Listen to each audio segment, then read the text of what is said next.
Hello and welcome to Byju's Exam Prep IAS. Welcome to our Target Films free crash course. Over the last 20 days, we have been conducting this free crash course that is specifically designed for your upcoming prelims. We've been trying to cover the important current affairs which will be very relevant for your upcoming prelims. We have covered all the important subjects including polity, economy, environment, ecology, etc. Right? And we covered the current affairs of not just the last 1 year, but even a few topics from 2020. So now we are left with the last two sessions for international relations. If you guys remember, on the 4th of May, we had the first session for IR, for international relations. So today we are going to continue from where we left off. In the first session, we had covered the current affairs of the months of June, July, and August. So now we are going to cover the current affairs of the months of September till December. So for today's session, the focus is on IR related current affairs from September till October, right? And we'll also take a look at the current affairs of November and December as well. So if you're liking these sessions, if you have found these sessions to be useful, do let us know by liking the video, share your comments once the session ends, and don't forget to hit the subscribe button. So let's start with today's session. We'll be taking a look at the question from the last session which was left. There was one question that was left. So let's start from there and then we're going to look at all the important topics for today. The first question says, consider the following statements with regard to the China-Myanmar Economic Corridor, the CMEC project. It's a very important topic for prelims because last year it was in news. So let's take a question and understand more about this topic, which can be very, very important for your prelims. The first statement says, it is a part of China's Belt and Road Initiative.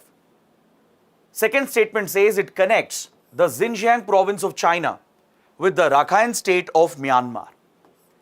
And the third statement says, as part of the project, China has developed a strategic port at Kyiukpyu. So we need to examine which of these given statements are correct or incorrect. So let's try and do this with the help of a map. See, China has launched an ambitious infrastructure project called the Belt and Road Initiative, right? It's a critical project for Chinese President Xi Jinping. He is personally leading this initiative. It's a very ambitious global initiative to connect China with all the key markets in Asia, Africa, and Europe. The Belt and Road Initiative has two components.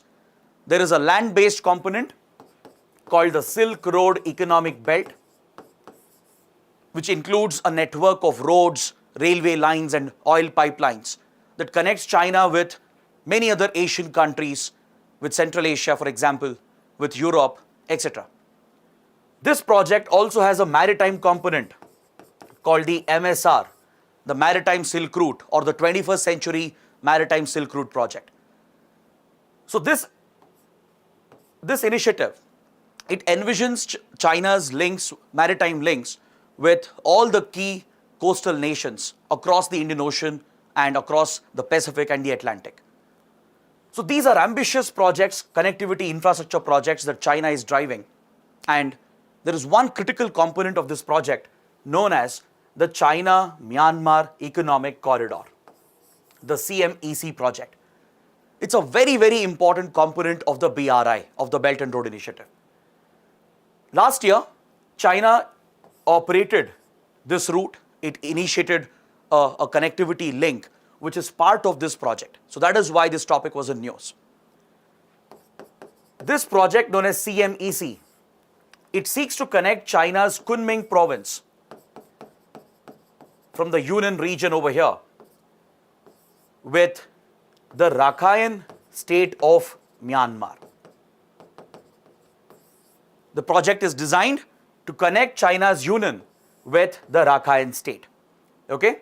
And as part of this project, China is developing a series of strategic roads, railway lines, oil and gas pipelines, and even power plants and special economic zones.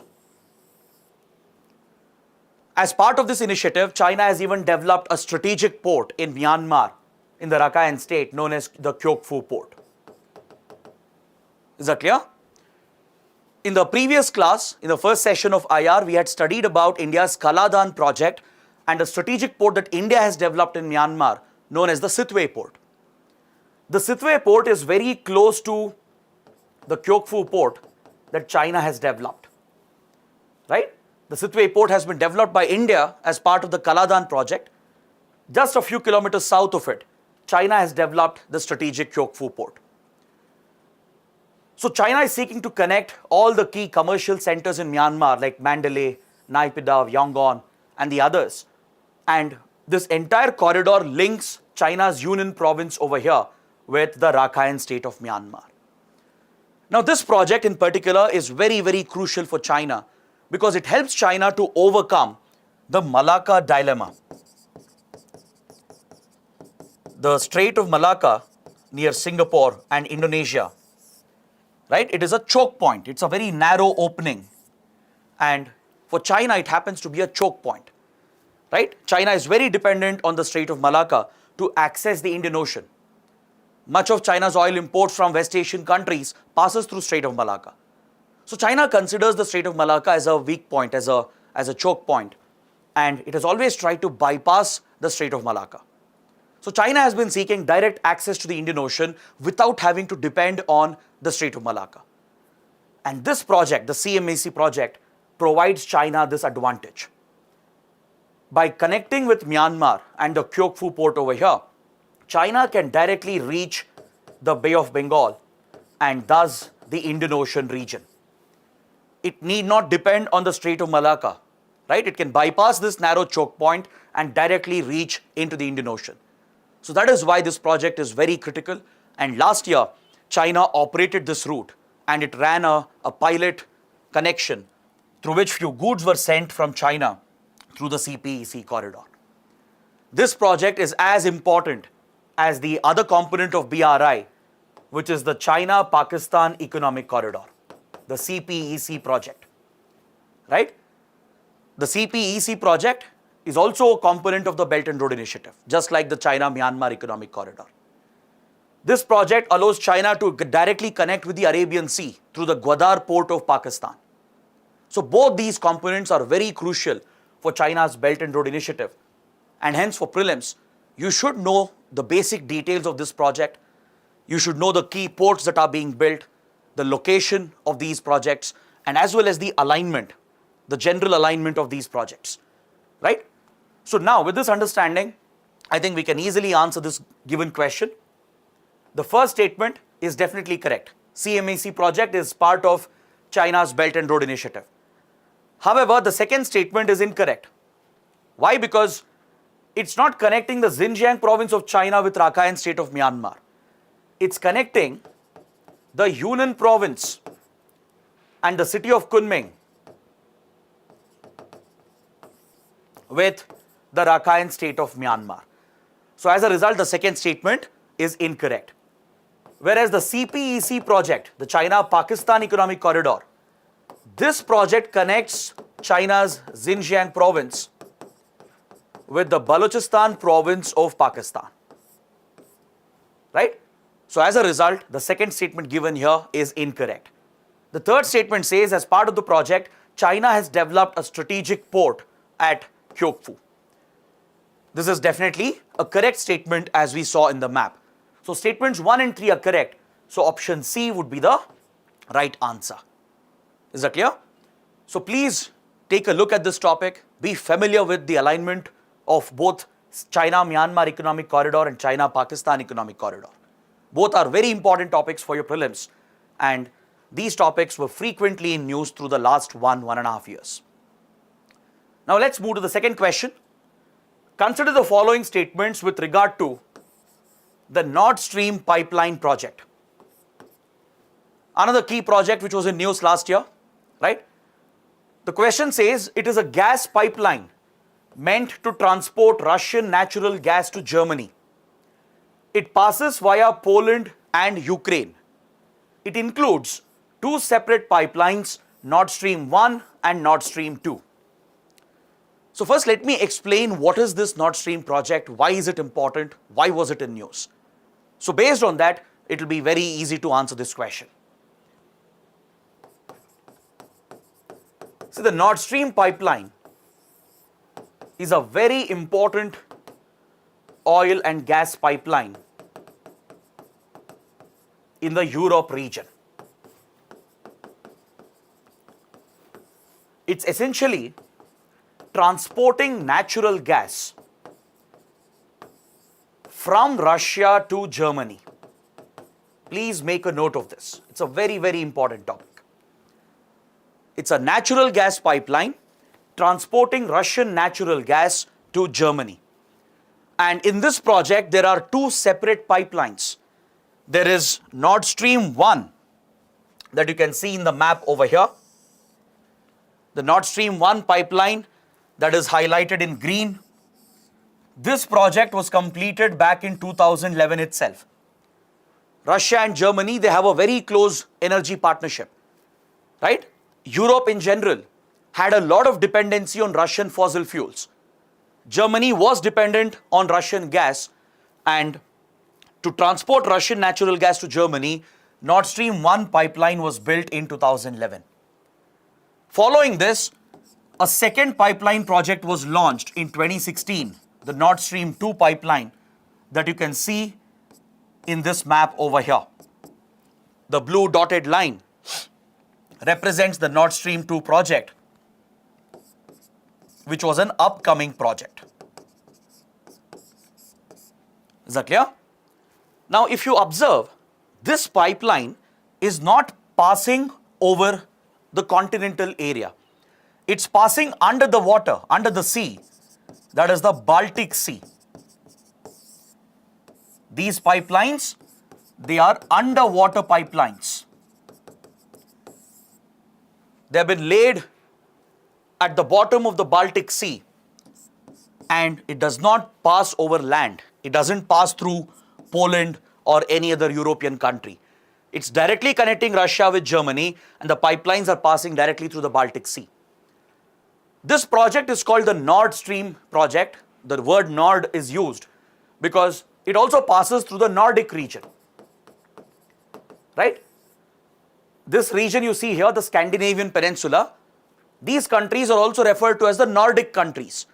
That includes Denmark, Norway, Finland, Sweden, and the others. Now, this project was very much in news over the last 1 year, especially over the last few months, primarily because of the Russia-Ukraine crisis, right? After Russia invaded Ukraine, European countries have largely brought down their energy imports from Russia. From many years, the Nord Stream project was opposed by West European countries because they were all concerned, including the European Union and even the United States.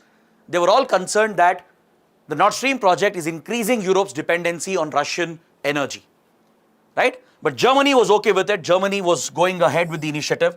But the other European countries, West European countries, the European Union and the United States, they were largely opposed to Nord Stream 2 pipeline. So from many years, from the last 3-4 years, this topic was in news. The US, of course, was also concerned about its market share, right? The US is also a major supplier of fossil fuels to European countries. So US was worried that its energy market share will be hit if the second pipeline is also completed. So from a long time, the US was also opposing this project. But recently, after Russia invaded Ukraine, right, Germany has called off the project. It has suspended the Nord Stream 2 pipeline.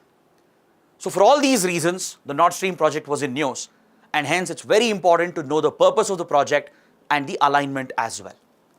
Now, if you come back to the question, it should be very easy and simple to answer it. The first statement is definitely correct. It is a gas pipeline meant to transport Russian natural gas to Germany. The second statement, however, is incorrect. The statement says it passes via Poland and Ukraine. This is not correct, right? You saw that it passes through the Baltic Sea. It's an underwater pipeline. The third statement says it includes two separate pipelines, Nord Stream 1 and Nord Stream 2. So this definitely is a correct statement. So 1 and 3, option C would be your right answer. Also note that even Ukraine was strongly opposing this project because there is already a pipeline that passes from Russia to Ukraine and to other European countries. From many years, Russia has been supplying energy, right? Oil and gas supplies are being sent from Russia to Europe via this pipeline that passes through Ukraine. Economically, this was crucial for Ukraine, and even strategically, it was very crucial for Ukraine because Ukraine was earning a transit fee. It was getting paid for allowing this pipeline to pass through the country. The revenue generated was crucial for Ukrainian economy. Plus, this was giving Ukraine a leverage against Russia as a result of their tensions. Right? Russia-Ukraine tensions have been going on for many years. And Ukraine had a leverage against Russia because this key pipeline was passing through Ukraine. So that is why Russia wanted to bypass its dependency on Ukraine, and that's the reason why Russia prioritized the Nord Stream project. Is that clear? So both Nord Stream 1 and 2 will be very important. Please note, the first pipeline was already completed in 2011. The second pipeline project was going on. But recently, Germany has called off. It has quit the project because of Russia's invasion of Ukraine. Now let's move on to the next question. What purpose did the NAM achieve or serve? NAM stands for the non-aligned movement. There are several reasons why I have chosen this topic and why I feel this topic can be very important for your exams. After we discuss the topic and after we answer, I'll let you know why the topic is in news, why is it relevant. The question says, what purpose did non-aligned movement serve? Was it a counterbalance for the rapid bipolarization of the world during the Cold War? It was a platform for taking a stand against imperialism, colonialism, racism, and all forms of foreign aggression? Or was it a platform for promoting South-South cooperation? Or D, all the above? So to check whether these statements are correct, which of the statements are the correct answer, we need to talk briefly about the history of NAM, the history of non-aligned movement. See, after the Second World War ended, right, the world was polarized between two power blocks. We had the Eastern Bloc led by the Soviet Union that represented the communist socialist power bloc, and we had the Western Bloc led by the US, the NATO, the West European countries that represented the democratic and capitalist power bloc. So as the world was getting polarized and divided between these two power blocks, and as tensions were increasing, some of the newly independent countries which had been recently decolonized, they got together and they decided to take the middle path. They decided to choose the neutral stand so that they will not contribute to the rising tensions in the world. In the early 1950s, there was the Korean War on the Korean Peninsula, right? The Korean War clearly exposed the polarized world. It clearly showed how the world was divided between these two power blocks, between these two superpowers. So in the middle of this, a few countries tried to tone down the tensions, and they tried to carve out a third path away from the Soviet Union and the US. And they held a conference in 1955 at Bandung in Indonesia. It's popularly referred to as the Bandung Conference. At the Bandung Conference, several leaders, including India's first Prime Minister Jawaharlal Nehru, right, gave a call for non-alignment, meaning we'll not be aligned with either of the power blocks and we'll carve a middle path so that we'll contribute to stability, peace and stability in the world. So following the Bandung Conference, few like-minded countries got together, and in 1961, they formally established the NAM, or the non-aligned movement. This initiative was led by India's Prime Minister Jawaharlal Nehru, along with other popular leaders like the then President of Egypt, Gamal Abdel Nasser, and the President of Indonesia, President of Egypt, the President of Indonesia, President Sukarno, the president of Yugoslavia, President Tito, and the president of Ghana, President Kagame. These were the leaders who got together, they brought their countries together, and they championed a new ideology in a bipolar world. In a world that was polarized and divided between two superpowers, these five leaders started a new initiative and they started a new ideological movement, right? So following the Bandung Conference of 1955, in 1961, the non-aligned movement was formally established by the leaders of India, Ghana, Egypt, Indonesia, and Yugoslavia. This movement was founded on the basis of few principles, right? This movement was committed to respect basic human rights and the Charter of the United Nations. These countries committed to respect sovereignty and integrity of all the nations. They promoted equality and they took a stand against imperialism and colonialism and all forms of racism.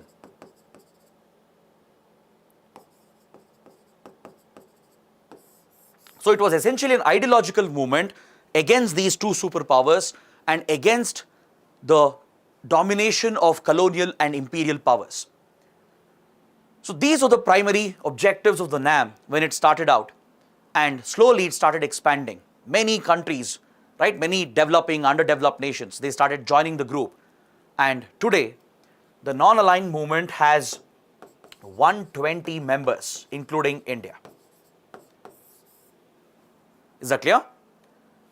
Now, the reason why this topic is important for your prelims is because last year, that is 2021, marks the 60th anniversary of NAM. It's been 60 years since the NAM was constituted, and there are discussions, there are debates that whether the NAM is still relevant. Because in the last few years, India has been sidelining the non-aligned movement. Right? In the last 15-20 years, India has stopped giving high priority to the NAM, and especially under the current government, Prime Minister Modi has skipped all the NAM summits since 2014. So that clearly shows that India is giving a lower priority to the NAM today. And there are talks, there are suggestions that there is a need for a NAM 2.0, a second edition, a second version of the NAM. Because today again the world is getting polarized and divided with US and Western countries on one side and Russia and China on the other side.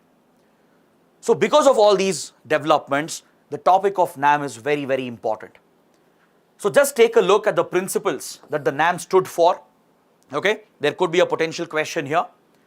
And you should also note that most of the NAM members, they belonged to the global south.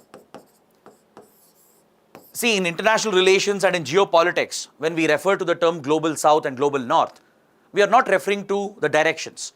We are referring to the developed world and the developing underdeveloped world. Global north refers to the developed nations, the industrialized nations. The global south refers to developing underdeveloped nations. So this is a key term, a key word in IR, South-South cooperation. It means there is cooperation between developing nations and underdeveloped nations.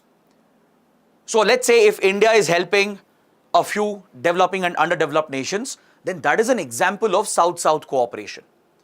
So if there is an organization or a platform where developing underdeveloped nations are working together, that is also an example of South-South cooperation. So definitely NAM falls under this category. Okay, so now let's evaluate the given statements. Statement 1 is definitely correct.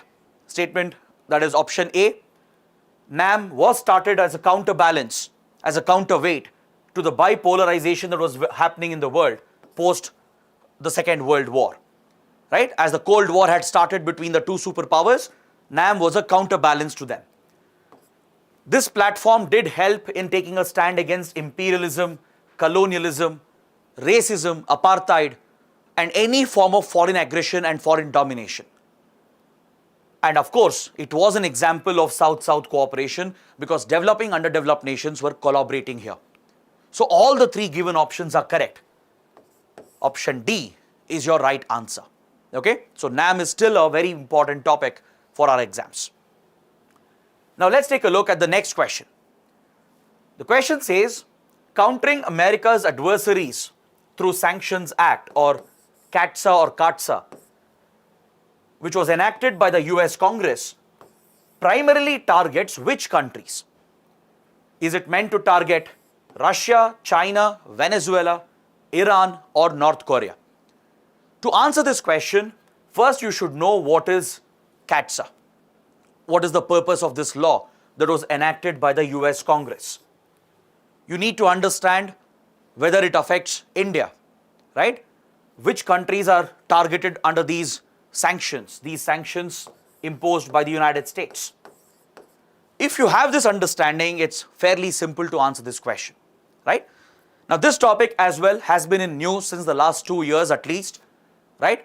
Because few countries have been brought under CATSA sanctions, and there are Indian interests which might get affected because of this American law. So let's talk about this topic in slight detail. See, CATSA stands for Countering America's Adversaries Through Sanctions Act. Right? It was enacted by the US Congress, and this law declares 3 countries as the adversary states of the US. This includes Russia, Iran, and North Korea. These 3 countries, they are branded as adversary states of the US, and they are placed under primary sanctions. They are the primary target of the law. Is that clear? It restricts these countries from carrying out trade with other countries, especially in strategic areas like oil and defense. If any other country trades with Russia, Iran, or North Korea, especially in oil and defense sector, they might invite secondary sanctions under CATSA.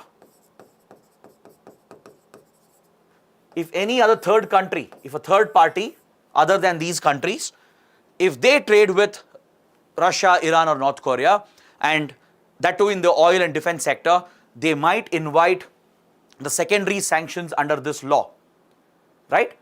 For example, Turkey, then Cambodia, and even China, they are already inviting secondary sanctions.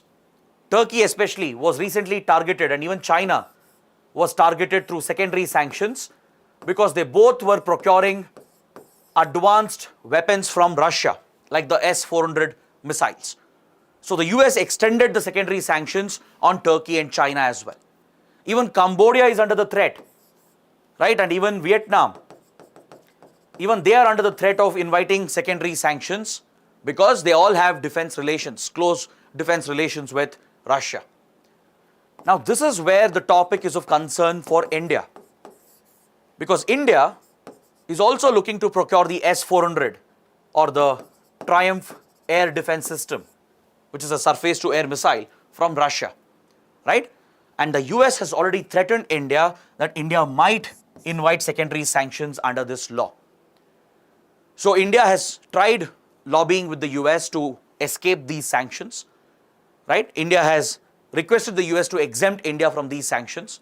And despite the threat of sanctions, Russia has already started dispatching the S-400 air defense systems to India, right? So that is why this law is very important. It has been in news over the last many months. Is that clear? Under this law, the US president has the power to exempt a country from secondary sanctions. So that is what India is lobbying for. India is lobbying for a presidential exemption.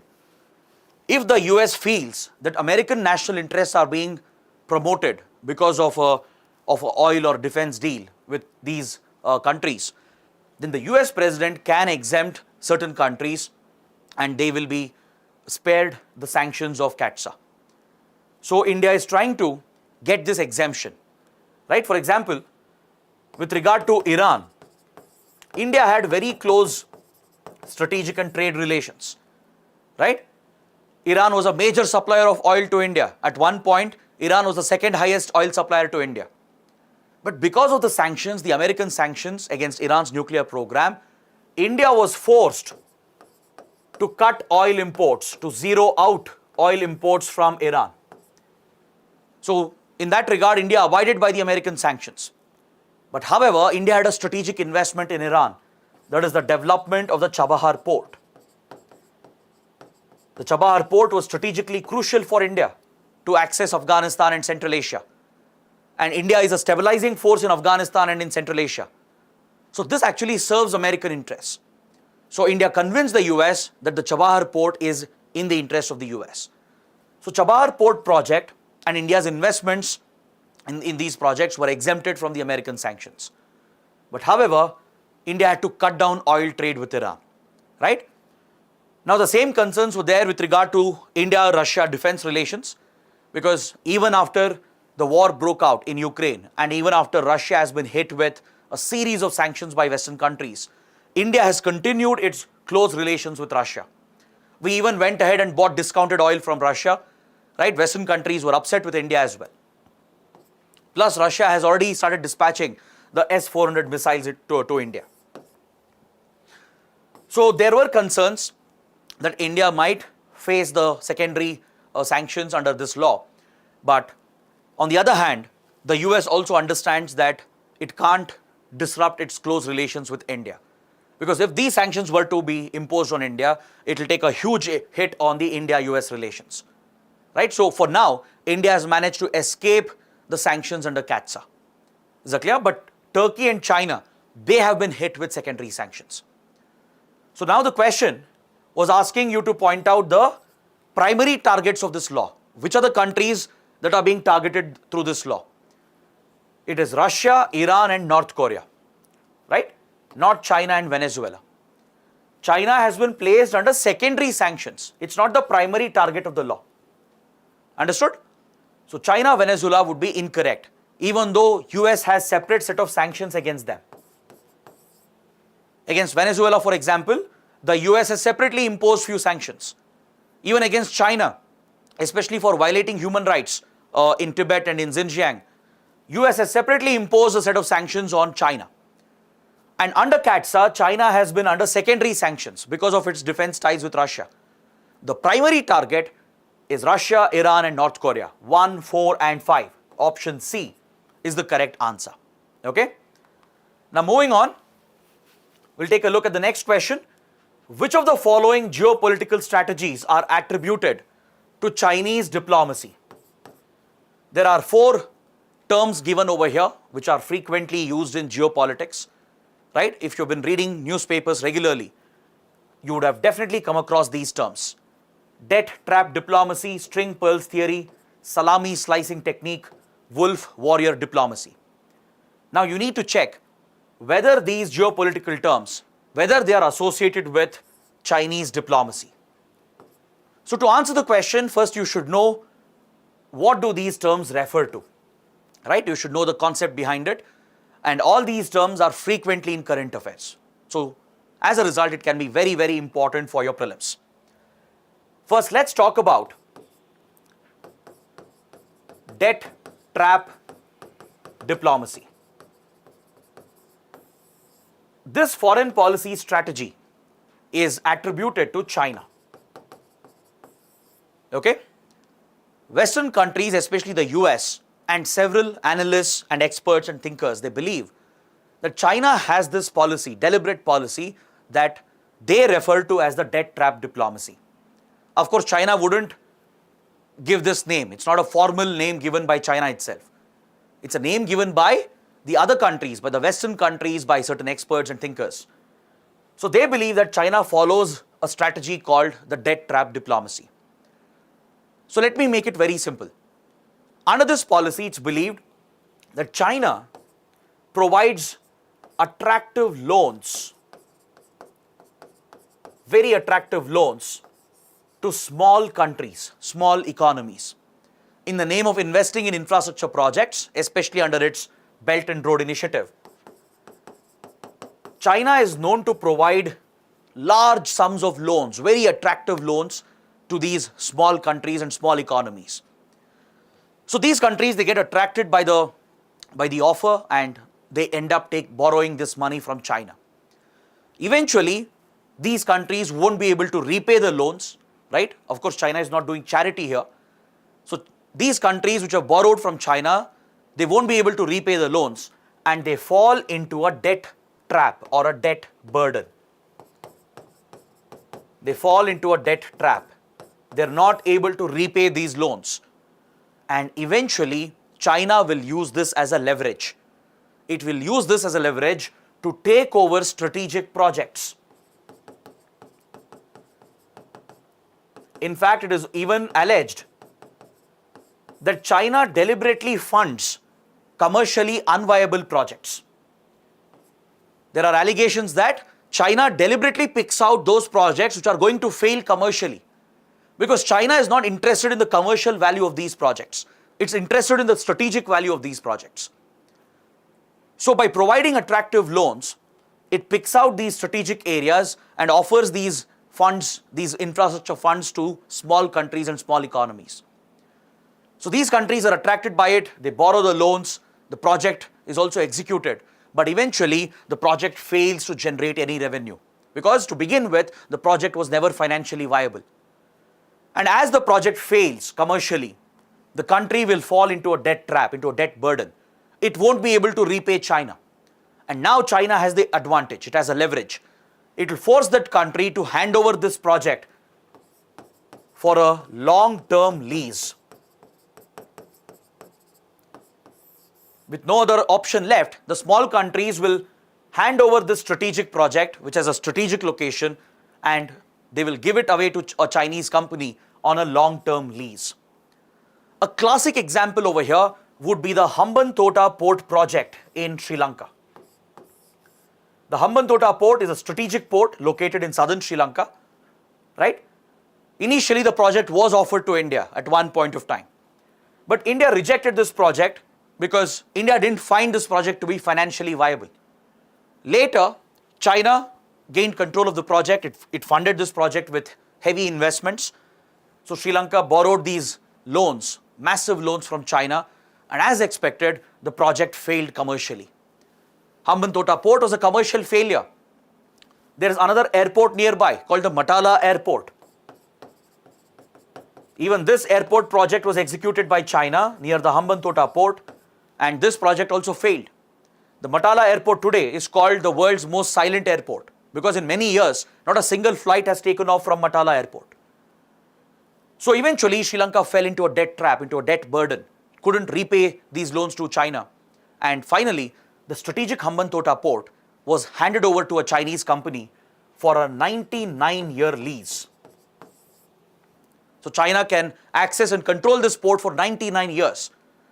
And there is a possibility that the Chinese Navy, the PLA Navy, might use this port facility for military reasons, for military purposes, right? It might very well become a potential military base for China in the future, because China is venturing out into the Indian Ocean in a big way. It's looking to counter India and the US in the Indo-Pacific, and it is going to make use of these strategic projects for that purpose. So like this, China has reportedly invested in many countries. For example, the Gwadar port in Pakistan.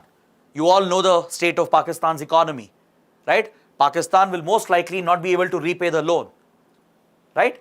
In fact, even current economic crisis in Sri Lanka is partly attributed to Chinese loans. There are many countries in Africa, like Kenya, right, that have reportedly fallen under China's debt trap. Then here you can see a East African country called Djibouti, right? This is where Djibouti is located, near the Gulf of Aden region.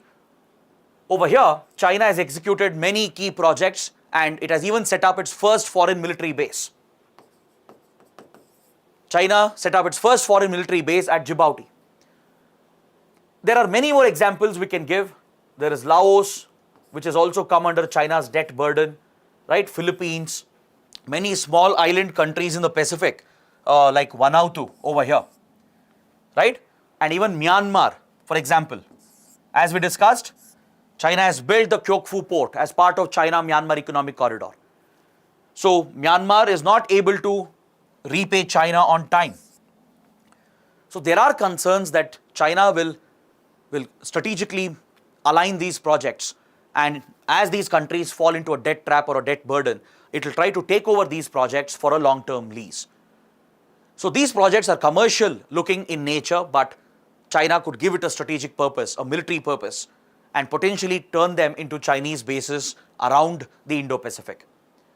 So this strategy of providing loans and pushing countries into a debt trap and using it as a foreign policy leverage is referred to as the debt trap diplomacy of China. Okay? Next, we have the string of pearls theory or strategy, which is also attributed to China's foreign policy. This is again not an official policy of China, right? The name has been given by the US Department of Defense and American experts and thinkers. This theory is accepted by many countries, including by India. According to this theory, China is deliberately investing in strategic projects around India, primarily to encircle India. So this is referred to as the string of pearls strategy of China, right? So as we discussed, China has developed the Gwadar port in Pakistan, Kyaukphyu port in Myanmar, Hambantota port in Sri Lanka. It's involved in strategic projects in Maldives, in East Africa, in West Asia, right? Across Southeast Asia as well. So all these strategic projects, they are being aligned around India, and they refer to it as a string of pearls, as a string of key strategic projects which are designed to encircle India and to contain India's influence in the Indian Ocean. So this is again a foreign policy strategy that's attributed to China. Next, the other term given in the question was salami slicing technique.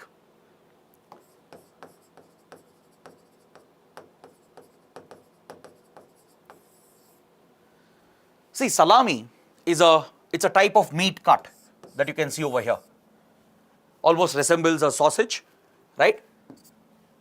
So salami is cut slice by slice. You cut salami slice by slice, one slice after the other. So quite similarly, China reportedly has a foreign policy strategy that's referred to as the salami slicing technique of China. This strategy is employed by China primarily in disputed areas. Wherever China has a dispute, right, territorial boundary dispute or maritime dispute, in those disputed areas, China reportedly employs the salami slicing technique, where it tries to change the status quo in a step-by-step manner, in an incremental manner. Just like you slice a salami, cut by cut, one slice after the other, you cut salami. Similarly, China changes the status quo of a dispute, right, the position of a dispute, by making incremental step-by-step gains. For example, if you look at South China Sea dispute, right, what China does is it takes an aggressive step, claims the exclusive economic zone of, let's say, Philippines or Vietnam, and it escalates the tensions deliberately. So that is the first step. That's the first slice, the first cut China has made. Obviously, the other country will counter and it will step up the military tensions. So this will lead to a short period of military tensions. And then China appears to back off. It appears to negotiate. It appears to work towards peace. This is essentially a time-buying tactic. And after that, China would go on to cement its position where it has brought up the new claims, and it will try to hold on to those areas, thereby changing the status quo of the dispute itself. It adopts a similar strategy with India as well, with Bhutan as well, right? If you've heard about the Doklam dispute between China and Bhutan, China made an aggressive step in 2017. It took an aggressive step, tried building roads in Bhutanese territory. This was protested by Bhutan. India objected to it because India is responsible for defending Bhutan. It led to a period of military tensions between India and China, and eventually China appeared to talk. It appeared to settle for talks. The Wuhan informal summit happened between India and China, and a temporary settlement was worked out, and both sides, they disengaged the troops. But as it turns out, a few months later, China has come back to the position. It has come back to Doklam, rebuilt the projects it was taking up, and eventually it has gained a better position, a better dominating position in that region. China reportedly is doing the same in the Ladakh sector, where a crisis, a standoff is going on from the last 2 years, right? So basically, it takes a step at a time. It takes incremental steps, one after the other. And every few years, it keeps changing the status quo through these incremental steps, just like you slice a salami cut by cut. And eventually, after a few years, after 10, 20 years, the status quo itself would have changed. China would have occupied some areas, dominated some positions, and the other side will stand no chance against China. So this strategy of Chinese annexation, it's a creeping annexation, it's a step-by-step annexation. This is referred to as the salami slicing technique of China. Okay? Then the last one, the last term that was mentioned in the question, wolf warrior diplomacy. Even this is attributed to Chinese foreign policy. There's a very popular series of movies in China called The Wolf Warrior. Okay, you can see the poster over here. Right? It's an action thriller where a Chinese citizen is protecting Chinese interests, defending China against external threats very aggressively. Right? It's a hyped action movie. The term wolf warrior diplomacy is based on this. It's inspired by this. It's believed that the Chinese state, the PRC, the People's Republic of China, is encouraging its officials, its diplomats, to shed their soft image, and adopt aggression like a wolf. Go behind other countries like wolves, like a pack of wolves, with extreme aggression in talks and negotiation. So this aggressive diplomatic strategy of Chinese officials and Chinese diplomats is referred to as the wolf warrior diplomacy, based on or named after this movie series in China, right? So this is also related to China, wolf warrior diplomacy. It refers to the aggressive approach of Chinese diplomats and Chinese officials in protecting and defending Chinese interests. So as you can see, all the terms that were referred to, they are related to Chinese diplomacy, all the four. So the correct answer is option D, 1, 2, 3 and 4. Please be familiar with these terms. What do they mean exactly? How does it affect India? Because these topics are trending. They're trending from the last few years, and you can definitely expect questions over here. Next, moving on. Hezbollah. Hezbollah, a radical militant outfit, is known to operate in which country? Does it operate in Yemen, or Iraq, or Syria, or Lebanon? See, generally, for UPSC, West Asia region has been a favorite region, especially conflict-hit countries, countries in West Asia which are witnessing destabilization. These are favorite topics for UPSC, and even if you go back and see the previous papers, you will find quite a few IR questions from there. So this question is related to that region. It refers to a radical militant group called Hezbollah. So you need to know in which country does it operate. Is it Yemen, Iraq, Syria, or Lebanon? The correct answer is option D. It operates in Lebanon. It's a very straightforward question, provided you know what is Hezbollah, right? So you should understand why Hezbollah is in news, why Lebanon was in news, and why it can be an important topic for your prelims. See, Lebanon is a West Asian country located over here. It's located to the north of Israel. This is the Mediterranean Sea. Okay, this is the Mediterranean Sea. This is Israel over here, and it's a neighbor of Syria, right? This is Turkey over here. So this is where Lebanon is located. It faces the Mediterranean Sea, and it's a West Asian country. Now, there are many reasons why Lebanon has been in news over the last 1.5 years. Point number one, in Lebanon's capital, Beirut, there was a massive explosion that happened in 2020. I'm sure many of you would have seen this clipping. It went viral. right? It almost devastated the city of Beirut. This is the capital, right?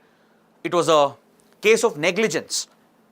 A fertilizer, that is ammonium nitrate, which is also an explosive, was stored in large quantities at the Beirut port, and it accidentally set off, triggering a massive explosion in this Lebanese city, in the capital.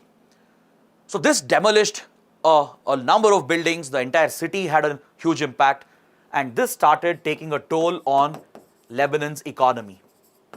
It also exposed corruption within the Lebanese government. Okay, that's one reason why Lebanon has been in news. Second, Lebanon sees a lot of sectarian divide and sectarian clashes and riots. That's one more reason why Lebanon can be important. See, Lebanon is primarily dominated by the Shias. The Shias happen to be in majority, and Lebanon is aligned with the other Shia powers like Syria and Iran. I hope you know that in West Asia there is a very strong divide. There is a very intense rivalry between the Shia powers and the Sunni powers. The Sunni power bloc is led by Saudi Arabia, United Arab Emirates, right? And other countries like Kuwait, Bahrain, Qatar and the others. The Shia powers, on the other hand, are led by Iran and Syria. Okay? You can see Syria in the map over here. Syria is actually a Sunni country. It's a Sunni majority nation. Right? You can see that Syria is actually a Sunni majority nation. Majority of its population, close to 85%, are Sunni Muslims. But Syria is ruled by the Assad family, Bashar al-Assad, who belongs to the Alawite sect. It is a sect under Shia Islam. So the rulers of Syria, that is President Bashar al-Assad and his family, they are Shiites, right? But the country is Sunni majority. So Syria is a very close ally of Iran, which is the leader of the Shia power bloc. They have very intense rivalry with the Sunni countries. Now coming to Lebanon, Lebanon has always been an ally of Iran and Syria. It's a Shia majority country, but you also find other sects and other religious groups over here. For example, in Lebanon, you do have Sunnis as well. So there is a sectarian divide between them, frequent clashes between them. There are also Christians in Lebanon, right? And there are frequent clashes between the Shias and Sunnis and Shias and Christians in Lebanon. So the minorities of Lebanon, they are often sponsored. They are backed by the rivals like Saudi Arabia, right? Iran backs the Shia majority, whereas Saudi Arabia and the other Sunni powers, they back the Sunni Muslims and the Christians to create sectarian divide and clashes and riots in Lebanon. So in this country, there is one prominent radical organization called the Hezbollah. Okay? Hezbollah happens to be a radical, militant political outfit. It is a Shia outfit. Many countries, they have branded Hezbollah as a terrorist organization because it primarily targets Western interests and Israeli interests. Hezbollah targets Israel, Western countries, and particularly the United States and American interests in the region, right? So Hezbollah has a very strong hold over here and here, which is the Shia dominated areas, and it frequently launches attacks against Israel as well, right? So this radical political organization, which is branded as a terror group by many countries, it's frequently in news and it operates out of this country called Lebanon. This group is reportedly sponsored and funded by Iran and also by the Syrian government. It's part of their covert war against the Sunni powers, right? So that is why Hezbollah is in news and it is important for your exams. In this map, there is another important location that you should be familiar with. It's this region called the Golan Heights. Golan Heights is frequently in news. It actually belongs to Syria, but it has been captured by Israel during the 1967 war. with regard to the Palestinian war, right, where the Arab Muslim countries had attacked Israel. Israel went to war, defeated all these countries and captured the territory of other countries. During the war, it captured the Golan Heights from Syria and it continues to retain control over the Golan Heights. Israel still controls the Golan Heights and it has captured it from Syria. So this area is also frequently in news. So that is why Lebanon, Hezbollah and Golan Heights are very, very important topics. Okay? So clearly the answer was option D, Lebanon. Now moving on to the next question. Which of the following lies at the center of the fishermen dispute between India and Sri Lanka? It's a question related to India-Sri Lanka relationship. The practice of bottom trawling by India's fishermen, by Indian fishermen, or Indian fishermen poaching in Sri Lankan waters, lack of an agreement between India and Sri Lanka. Which of these factors are contributing to the fishermen dispute between the two countries? Now this topic is very, very important because it is frequently in news. It's a long-standing dispute between the two countries. From 1990s, the fishermen dispute has existed between India and Sri Lanka. And especially when the ethnic war, the civil war was going on between the Tamil minorities and the Sinhala Buddhist majority, the fishermen issue would have a huge impact on India, especially in Tamil Nadu, right? So you should know all about this topic because in the last 1.5 years, there have been many related incidents. In 2021, a few Indian fishermen were shot in Sri Lankan waters.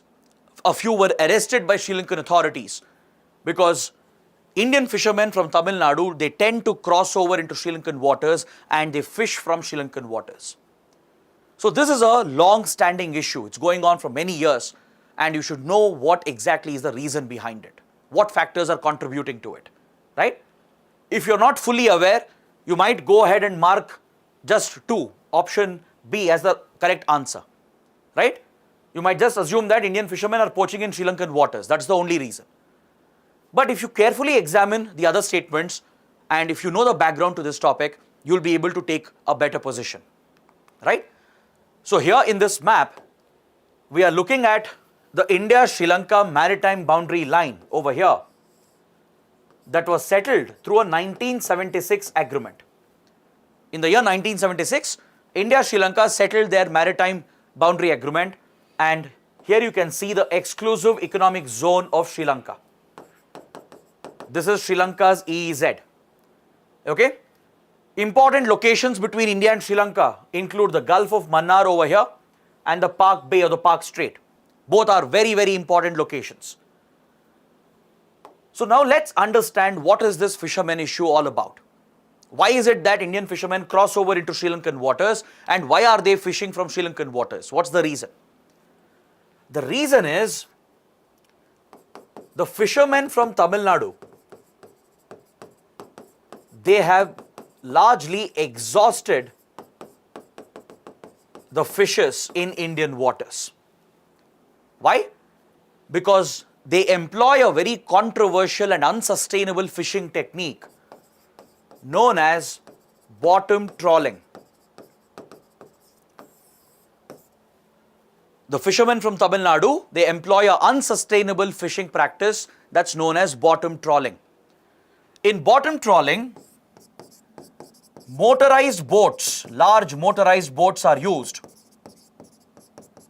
and the fishing nets are dropped to the bottom of the sea floor and they are dragged by the boat. So such technique or method of fishing will catch all the fishes, all the marine life that's present on the seabed. Many of them are not even consumed as part of the staple food and diet, right? Basically, it scoops out all the fish, all the marine organisms present on the seabed, right? These big motorized boats, they will drop these large fishing nets and they drag it on the sea floor. So they get a huge catch. It's very profitable for the fishermen because the catch is huge and that too in a very short span of time. So the profits they make is also high. But the problem is it's environmentally unsustainable. This method of bottom trawling, where fishes are trawled out from the bottom, it's the equivalent of using a bulldozer in a sensitive ecological area, right? It will simply destroy the sea floor, the marine organisms, the marine environment, and it is seen as an unsustainable practice. So that's why many countries actually prohibit bottom trawling, right? Especially in certain sensitive areas, bottom trawling is prohibited. But Tamil Nadu fishermen, they easily and frequently carry out bottom trawling because they get a lot of subsidies from the state government. They can afford these large motorized boats. They can afford the large nets. And what they do to increase their profits, to catch more fish, they have used bottom trawling for many, many years.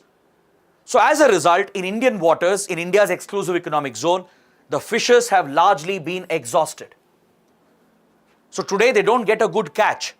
So to sustain their livelihood, to continue their livelihood, many fishermen, the owners especially who own these large boats, they push their workers, their employees who are poor fishermen, they force them to cross over into Sri Lanka, right? They cross over the maritime boundary line, enter Sri Lankan waters and start fishing over here. So this is essentially poaching. Indian fishermen would be poaching from Sri Lankan waters. And this is resisted not just by the Sri Lankan government, Navy and Coast Guard, but also by Sri Lankan fishermen from the northern region. Because this is directly hitting their lives, their livelihood. The fishermen from the Jaffna region, from the Jaffna Peninsula over here in northern Sri Lanka, their economic opportunities are being snatched away by Indian fishermen. So they protest against it. Whenever they find Indian boats or Indian fishermen, they intercept them. It leads to clashes. They fight with each other. Sometimes, unfortunately, fishermen get killed as well. If they are spotted by the Sri Lankan Navy and Coast Guard, they are usually detained, they are arrested and held in custody. And if India-Sri Lanka relations are not good, especially when the civil war was going on, Sri Lanka would use this as a leverage and sometimes shoot Indian fishermen, open fire against Indian fishermen, and many fishermen have lost their lives. Many have been killed as well. So this would be a sensitive issue because it would trigger an emotional response in Tamil Nadu, leading to an uproar, and this would have an impact on the government of India. Right? The Indian government would be forced to put pressure on Sri Lanka because of the regional pressure coming from Tamil Nadu. So the fishermen issue is a big issue. It's a very major issue in the India-Sri Lanka relationship. And after many attempts, many talks, the issue has still not been resolved because we don't have a concrete agreement in place. India has taken few steps to provide better awareness to Indian fishermen, to ensure that bottom trawling is not practiced, right? To educate the fishermen to not cross over into Sri Lankan waters. All these steps and measures are being taken. But still the practice continues, mainly because we don't have an agreement between India and Sri Lanka to resolve the fishermen issue. So all these factors are contributing to this crisis. Every now and then Indian fishermen are caught in Sri Lankan waters. It leads to clashes. Some Indian fishermen might be arrested. And in a worst case scenario, if the other side, if they open fire, Indian fishermen have lost their lives as well, right? So this issue has a big impact on India-Sri Lanka relations, and it does trigger a huge uproar in Tamil Nadu. So that is why the topic is so important. So if you examine the statements again, practice of bottom trawling by Indian fishermen, it is definitely contributing to this crisis. Indian fishermen poaching in Sri Lankan waters, definitely yes, right?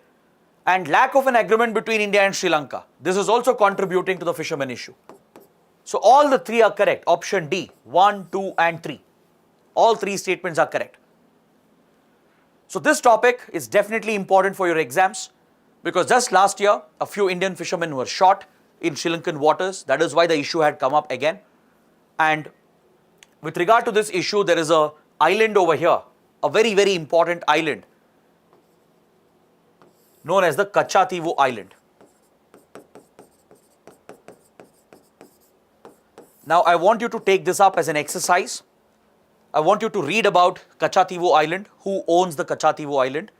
It's a very important topic. At one point, it was with India, now it's with Sri Lanka. So I want you to read the background, right? Read about Kachativu Island, its importance, its significance, and post the points, the comments in the comment section below, right? Collect 2 to 3 important points about Kachativu Island, right? Especially from India-Sri Lanka relations perspective, and post those points as comments in the comment section below. Is that clear? So that will be a small exercise for you. So the correct answer is option D, 1, 2 and 3. All the 3 given statements contribute to the fishermen crisis. Next, moving on. Which of the following countries have proven hypersonic weapon capabilities? Please pay attention to the question. Every word here is very, very important, right? Which of the countries have proven hypersonic weapon capabilities? US, Russia, China or India? First, let me give you the answer and then we'll discuss the topic. Some of you might say that all the 4 are correct, right? Because India has tested a hypersonic platform. But, however, it's not a proven capability, and moreover, what India tested was not a hypersonic weapon. What India tested was a hypersonic technology demonstrator vehicle. It's a pilot project. It's a technology demonstrator vehicle where the scramjet engine technology was tested by India. We are yet to develop a hypersonic missile or a hypersonic glide vehicle. So India, even though it is working on hypersonic weapons and hypersonic technology, we still don't have proven weapon capabilities, right? So that is why India has to be excluded. Is that clear? So it's a tricky question. You have to pay attention to the question being asked, right? In the last 1 year, hypersonic weapons have been frequently in news. US, Russia, China, they've all tested their hypersonic weapons. Recently, there were reports that Russia has used hypersonic weapons in Ukraine, right? China has threatened US with its hypersonic technology. China has repeatedly tested hypersonic missiles and weapons, and it is seen as a threat by the US. The US is also on its way to procure hypersonic weapons. The US has made a lot of advances with regard to hypersonic weapons. So these 3 countries, they already possess the hypersonic weapon capabilities. Plus they have proven it, they have tested them as well. This topic is very, very important because hypersonic weapons are seen as a game changer.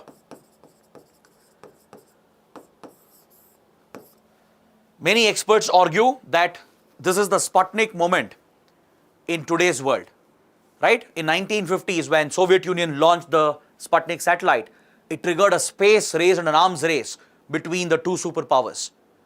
So, similar to that, hypersonic weapons are expected to trigger an arms race because a country which possesses hypersonic weapons, right, they will have a decisive edge in any conflict. So, this will give them an edge with regard to geopolitics as well. Understood? So, let's learn a little more about hypersonic weapons. Let's see what are the expected questions, which topics or which areas are important for your exams, and of course, we'll finally give you the answer as well. See, generally, your ballistic missiles, which carry nuclear warheads, right, they adopt a ballistic path, a parabolic path. Ballistic missiles like, for example, India's Agni series of missiles, right? They are ballistic missiles. These ballistic missiles, they are launched actually into outer space. They breach the atmosphere, okay? They go out of the atmosphere, enter outer space briefly, and they take a parabolic path and they make a re-entry. They make a re-entry and finally they strike at their target and they will deliver the payload they are carrying, which usually would be a nuclear warhead, right? So this is the traditional trajectory taken by your ballistic missiles. But the problem is, ballistic missiles can be easily intercepted. Because of the path they are taking and because of their slightly lower speed, because the speed of ballistic missiles is in between Mach 1 and Mach 5, okay? Mach 1 refers to the speed that's equivalent to the speed of sound. So when you say Mach 3, let's say Mach 4, it means that an object is traveling 3 to 4 times the speed of sound. So ballistic missiles are relatively slower. They travel in the speed range of Mach 1 to Mach 5. They have this parabolic path where they go out into outer space and make a re-entry, and this makes them vulnerable for easy detection. Right? There are enough anti-ballistic missile technologies available in the world. Most countries have developed advanced air defense platforms, and they can easily detect the launch of a ballistic missile. They can track the entire trajectory, predict where it is going to strike, and they can easily intercept a ballistic missile. Many countries have this capability, right? US, Russia, China, even India, they all have the ability to intercept ballistic missiles. So ballistic missiles are not foolproof. They are vulnerable for detection.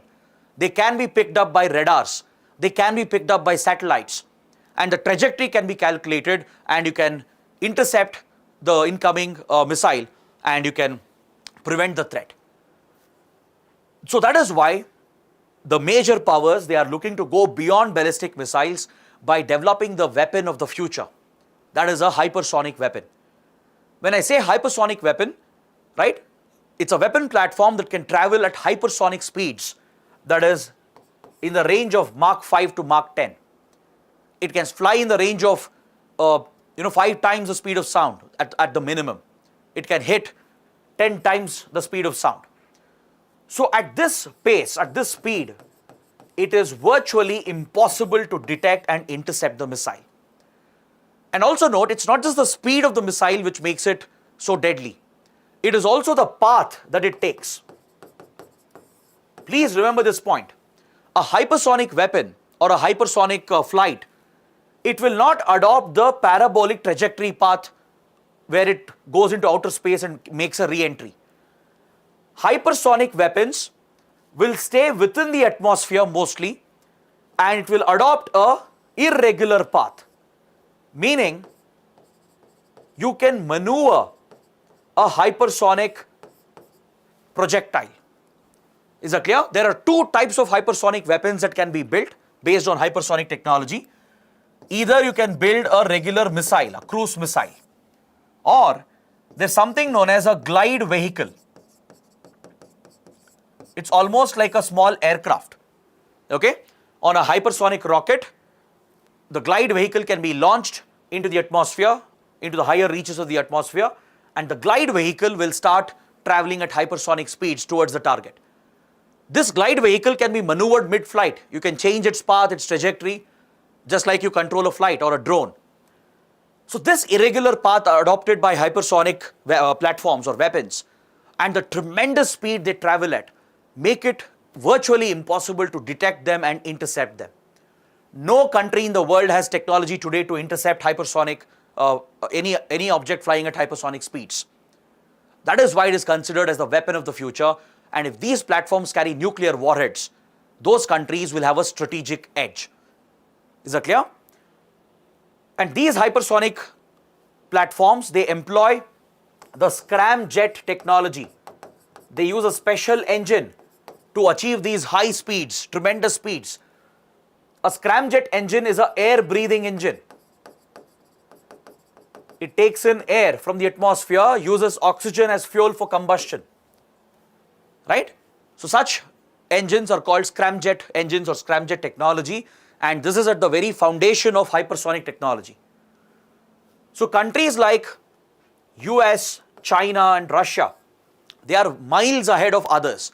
They've already developed and tested these weapons, right?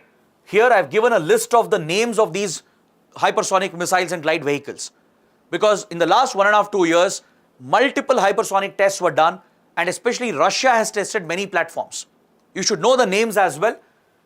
Zircon, Avangard, Kinzhal, right? The mini Kinzhal. These are some popular Russian hypersonic missiles and weapon platforms that have been recently tested. Okay? Zircon, Avangard and Kinzhal.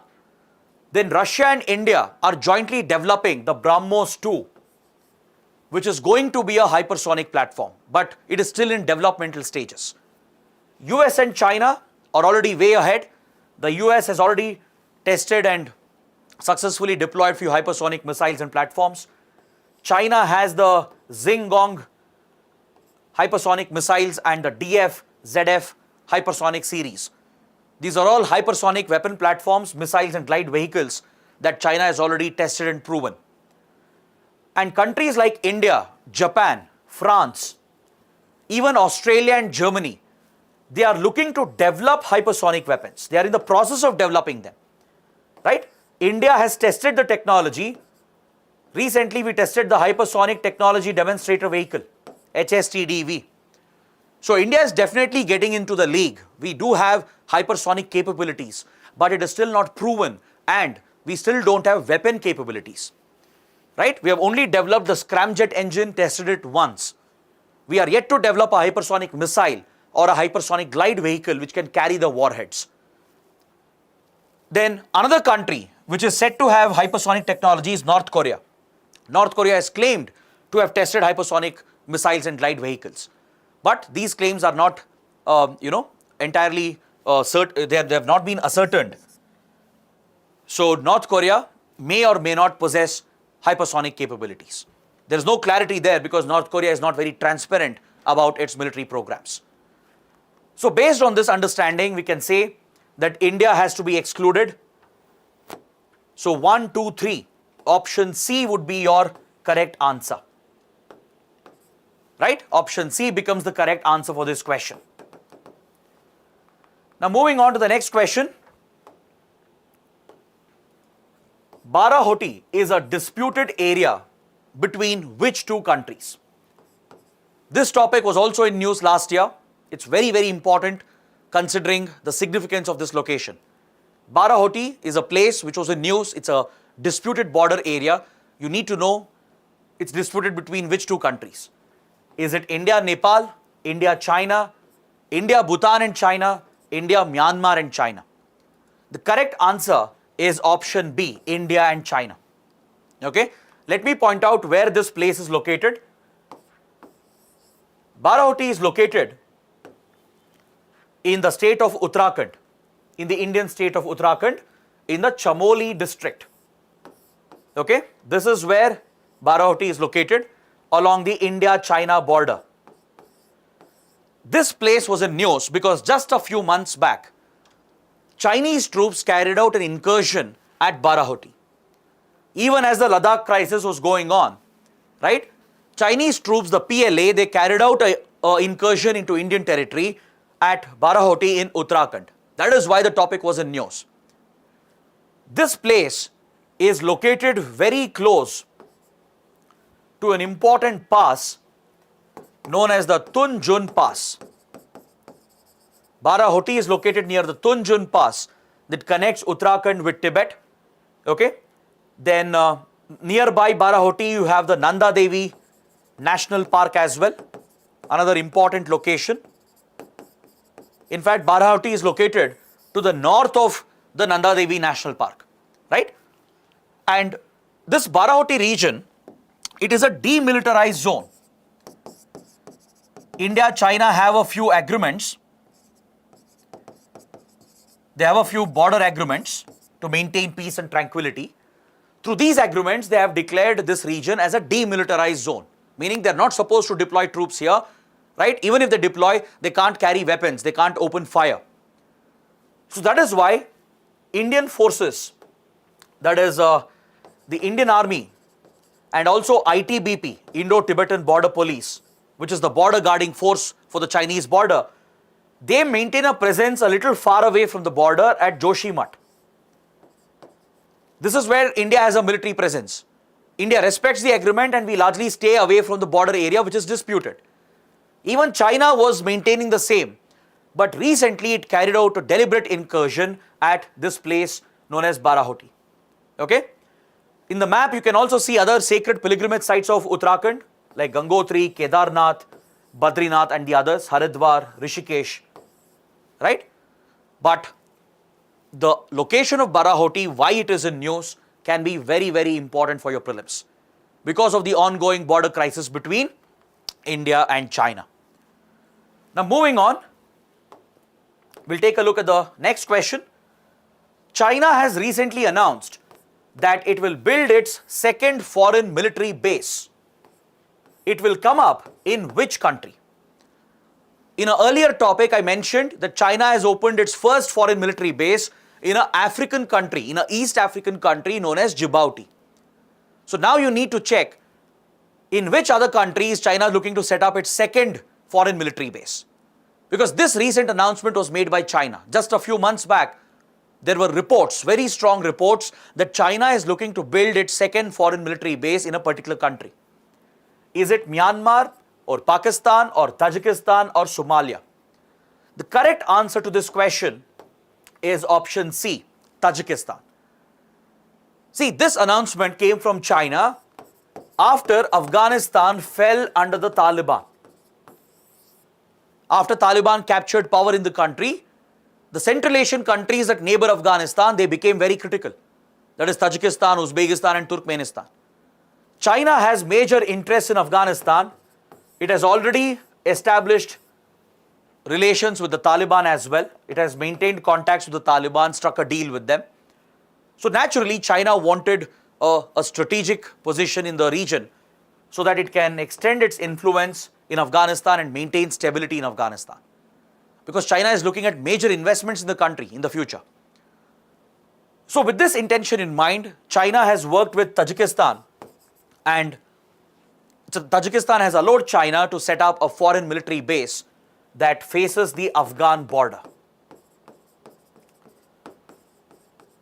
Is that clear? So you should know where this Chinese military base might be coming up. Okay, here you're looking at the map of Tajikistan. Right, this is China. In fact, China and Afghanistan, they share a small border over here. This narrow part of Afghanistan you're seeing here, right? It's a very, very critical location called the Wakhan Corridor. This is the Wakhan Corridor of Afghanistan. Understood? It's part of the Hindu Kush region. The Hindu Kush region and the Pamir Mountains. The Hindu Kush region and the Pamir Mountains are present over here. And this is the narrow land corridor of Afghanistan called the Wakhan Corridor that connects Afghanistan with China. And it was also supposed to connect Afghanistan with India. In fact, India and Afghanistan are supposed to share this small boundary over here, around 100 odd kilometers, around 96 kilometers to be precise.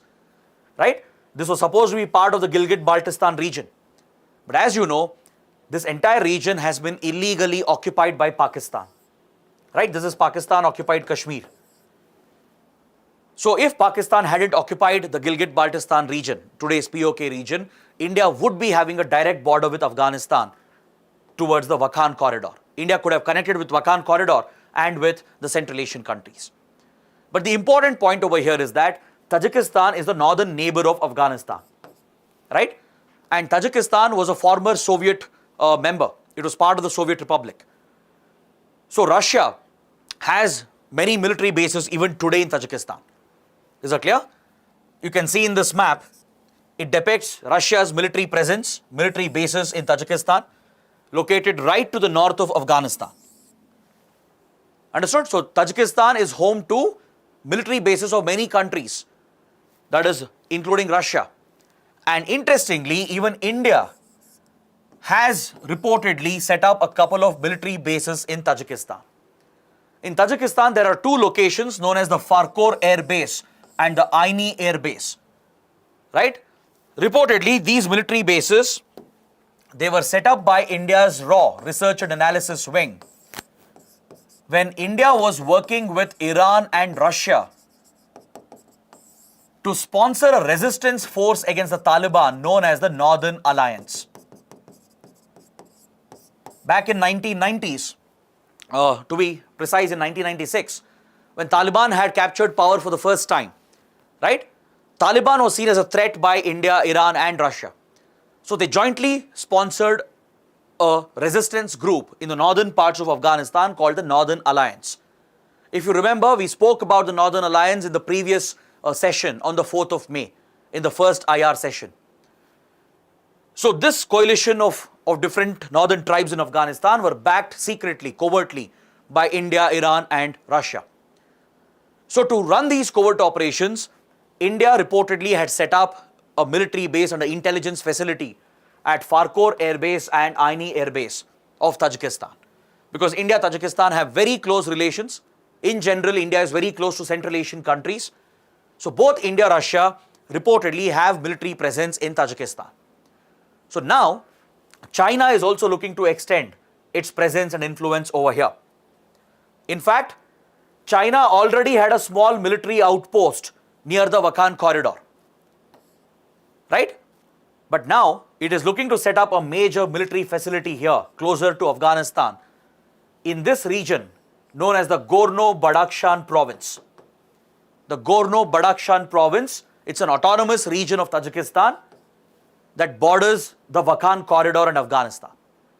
So China already has a military outpost over here near the Wakhan corridor, which is a strategic corridor, and now it is looking to set up a full-fledged military base facing the Afghan border so that China can have influence over the developments in Afghanistan, right?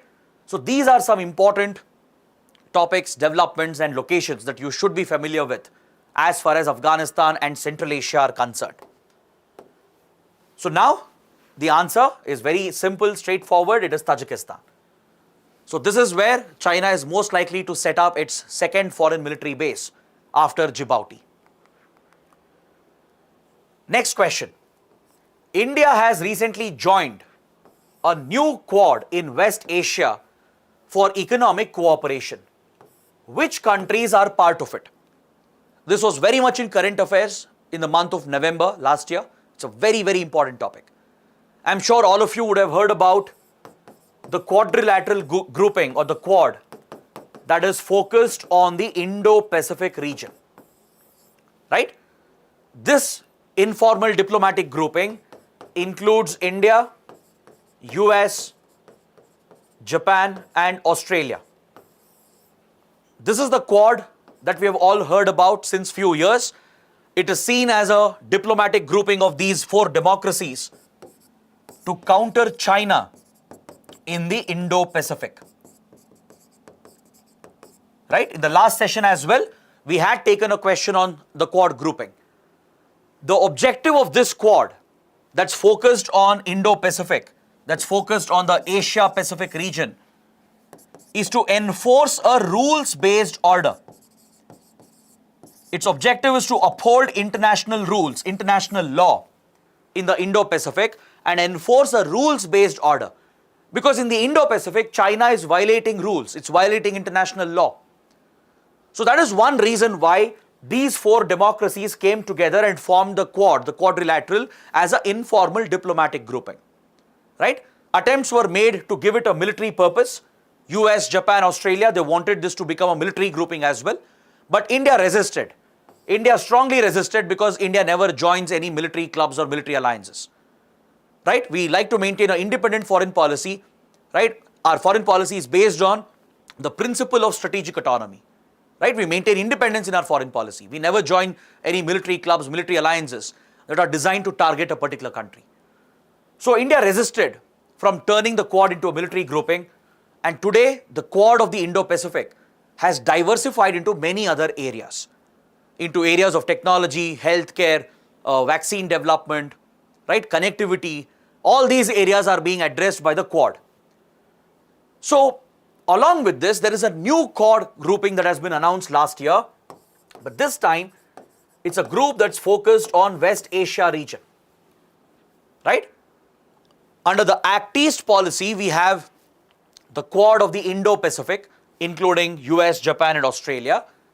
And towards the west, that is towards West Asia region, there is a new Quad grouping that has been announced that includes India as well.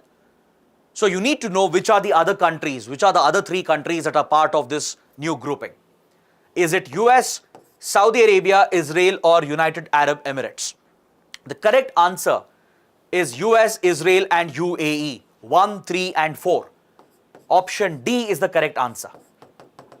Saudi Arabia is not part of it. Is that clear?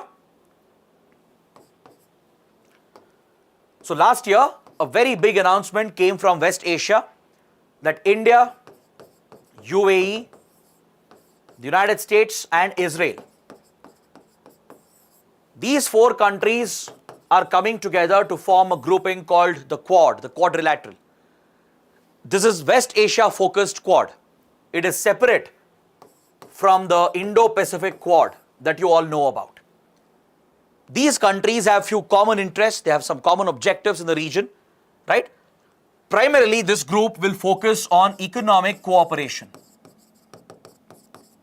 Economic cooperation is the primary focus of the West Asia Quad. This group will look at maritime cooperation, it will look at connectivity projects, investments, key areas like technology, healthcare, etc. So various economic sectors will be the focus of this new Quad, and it is West Asia centric. Of course, the grouping will also have the objective of countering China's influence, because China already has a dominant position in West Asia as well. China already happens to be very close to many West Asian countries like Saudi Arabia, UAE and the others. China already makes very big investments in West Asia.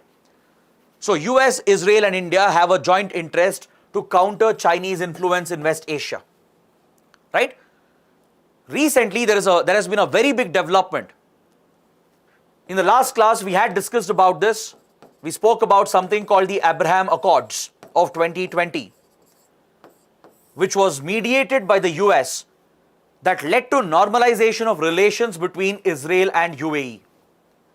After years of not having relations, Israel and UAE finally normalized their relations and they set up diplomatic ties.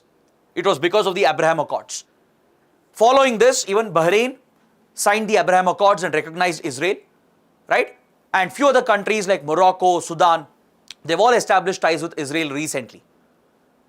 Most of these countries, these Arab countries, the Muslim countries in West Asia and North Africa, they did not have ties with Israel for many, many years because of the Israel-Palestine issue, because of the support these countries were giving to the Palestinian cause.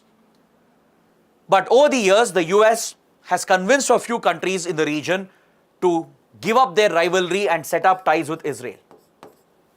The first country to recognize Israel in the region, the first Muslim Arab country in the region to recognize Israel was Egypt back in 1979. Then after that, it was Jordan in the 1990s, right? We had covered all these discussions in the first session.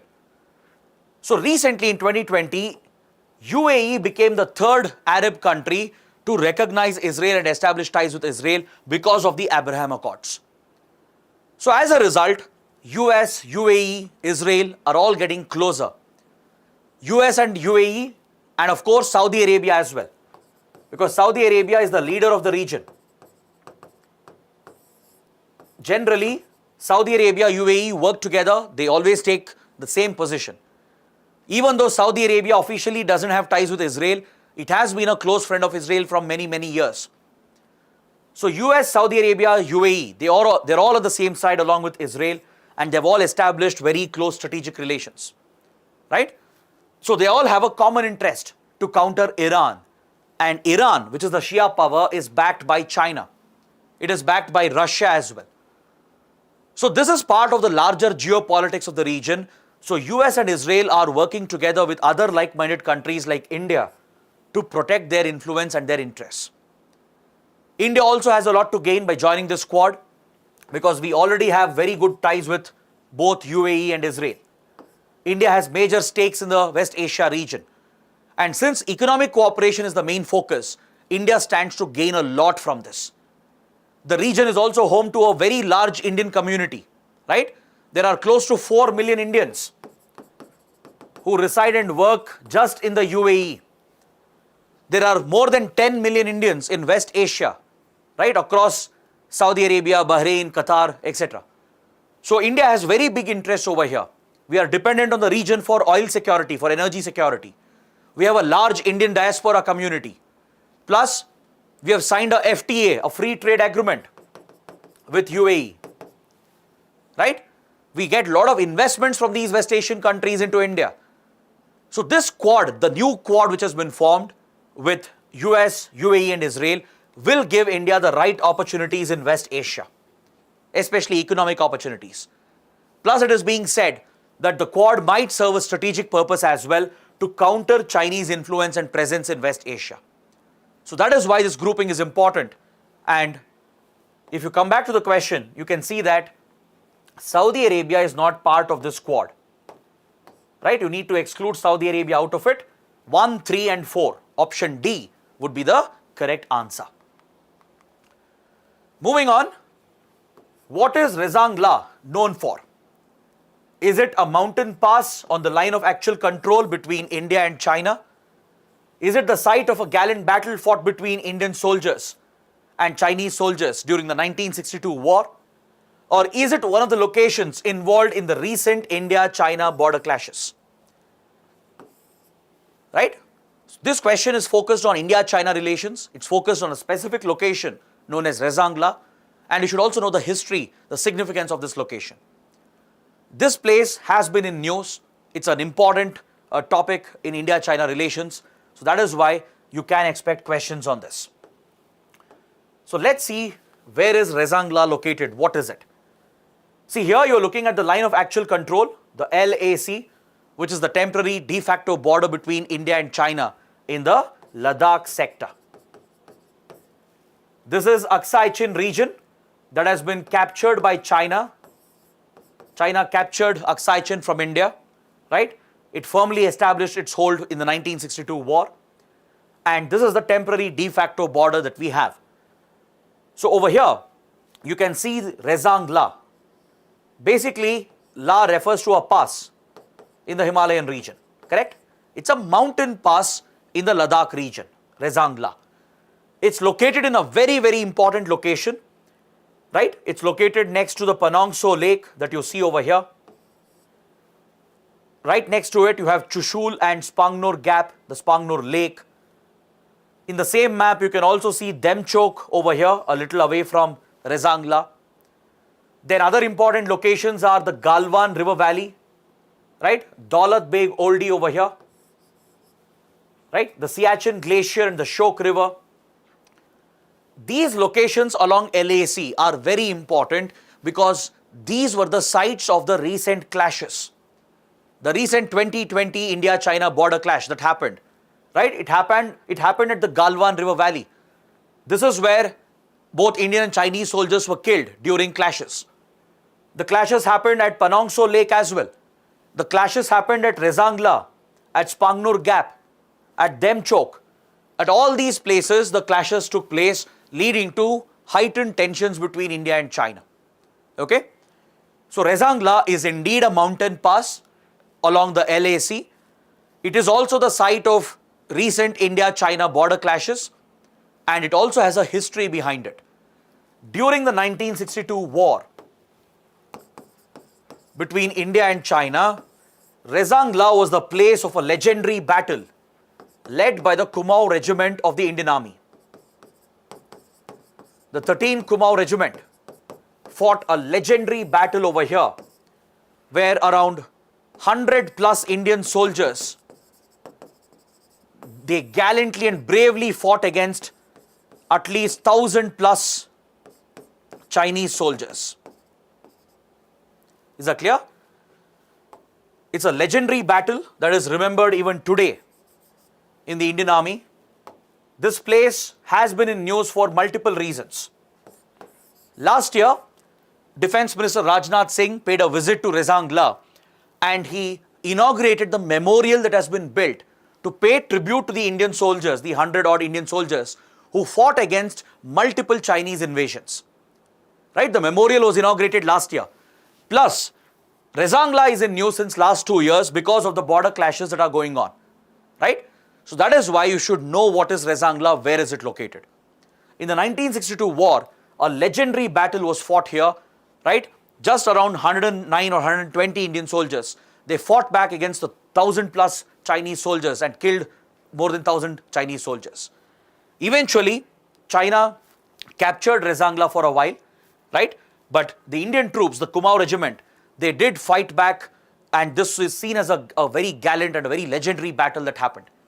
So it is commemorated, remembered even today, right, amongst the Indian Armed Forces. There is a memorial which has been built and inaugurated just last year. So based on this, we can say that all the three descriptions given here, they are correct about Rezangla, right? It's a mountain pass along LAC, site of a gallant battle in the 62 war, and one of the locations involved in the recent clashes. So option D, 1, 2 and 3 is the correct answer. Now let's take up the next question. Which of the following statements are incorrect? Please make note of this. It is asking you to identify the incorrect statement, not the correct one. ASEM is an Asian European political dialogue forum to enhance relations between partners. It was officially established in 1996 at Singapore. It comprises of 51 member countries and 2 regional organizations, the European Union and the ASEAN. India participates in ASEM as an observer. This is the question that has been asked. Now, what is ASEM? What is it? That is what you should understand first. ASEM stands for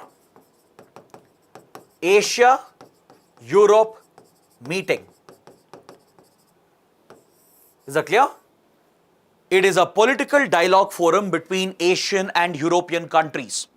So first statement is definitely correct. Statement 1 is correct.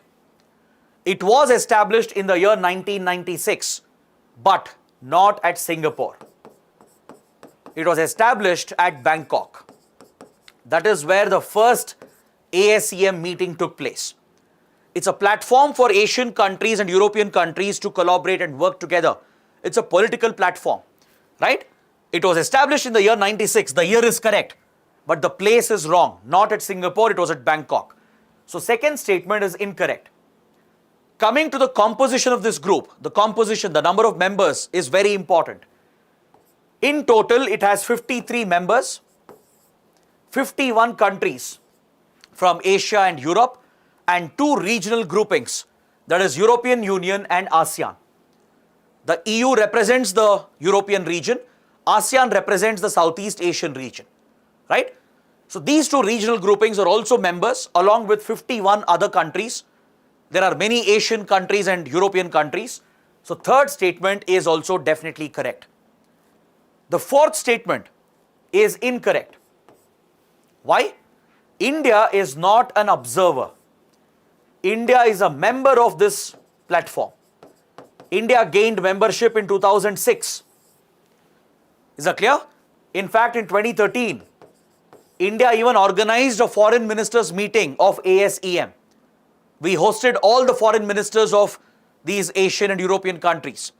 So India has become a full-time member since 2006. We are not an observer. So statement 2 and 4 are incorrect. 1 and 3 are correct. So kindly make a small correction here in the given options, right? 1 and 3 only should be the answer. Statements 1 and 3 are correct, whereas 2 and 4 are clearly incorrect. Now, why was this topic in news? That is something that you need to know. Last year, the ASEM Virtual Summit took place. It was hosted by Cambodia, and India's Vice President took part in the summit. India participated in the summit. Several key issues were discussed, right? So you can expect such questions on international organizations and groupings. So that is why ASEM is very, very important for your exam. Next, what best describes the term principle on non-refoulement? Is it a type of disciplinary action taken by UN General Assembly against countries violating the UN Charter? It forbids a government from returning refugees to countries where they face a clear threat of persecution. Is it a principle followed by the SAARC group to counter racial discrimination in international law? Or is it a standard brought out by UN Environment Programme to tackle environmental pollution by hazardous industries? So to answer the question, first you need to understand what is this principle, the principle on non-refoulement. This principle, it is part of international human rights framework. Is that clear? It's part of international law. It is mentioned in several global conventions. For example, it finds a mention in the Refugee Convention, right? This principle known as non-refoulement, principle on non-refoulement. It's part of many international refugee laws laws related to asylum seekers and migration. It's part of the global human rights framework, like UN Declaration on Human Rights. It's part of conventions related to armed conflict and extradition. You might have heard about the Convention Against Torture, the convention that seeks to protect all persons and the displaced and the people who are disappeared, right? People who get disappeared in conflict zones, either through killings or kidnappings, right? They have a set of rights under this international convention. It seeks to protect the people who are displaced and dispersed in conflicts. So there are these conventions. You also have the Refugee Convention we spoke about in the previous session. So in many of these conventions, many of these international laws, the principle of non-refoulement is recognized. According to it, a country cannot forcefully send back a refugee or asylum seeker to a place where they could still face targeted violence, targeted persecution. Is that clear? A country which is receiving refugees or asylum seekers, it cannot forcefully send them back to a country where they will still face discrimination and persecution, where they could still be targeted with violence. If a country does that, it would violate the principle of non-refoulement. This topic was in news because India recently has taken a stand against Rohingya refugees, and India stated that it is looking to send the Rohingyas back to Myanmar, right? So then it was argued that India would violate the principle of non-refoulement if it forcefully sends the Rohingyas back to Myanmar, because they will most definitely face violence and persecution again at the hands of Myanmar's army and radical Buddhists. So that is why the topic is important. Okay? India brought up a counter argument. India said we have no obligation under Refugee Convention because we haven't signed it, we haven't ratified it. And moreover, principle of non-refoulement can be exempted on national security grounds. So India was trying to argue that Rohingyas are a security threat to India. So on these grounds, India is not bound under principle of non-refoulement. That was India's stand. So last year, this topic, this principle was in news. You should know what it exactly means under international law. So the correct answer is option B. It forbids the government from returning the refugees to countries where they face a clear threat of persecution. Moving on to the next question. Which of the following measures constitute a trade war? See, this topic was in news because over the last 2 years, US and China have fought a trade war, especially when Donald Trump was the president. He had unleashed a trade war against China, and China also retaliated. Then there was a trade war that took place between India and US as well, and also between India and China. So trade wars are quite frequently in news, right, in international relations. So you should know what is a trade war, what measures are really taken in a trade war, right? So there are 5 options given here.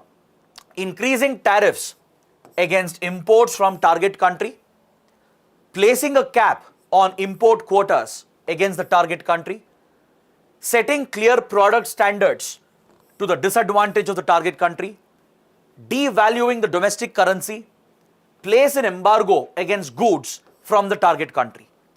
Which of these measures are taken in case of a trade war, right?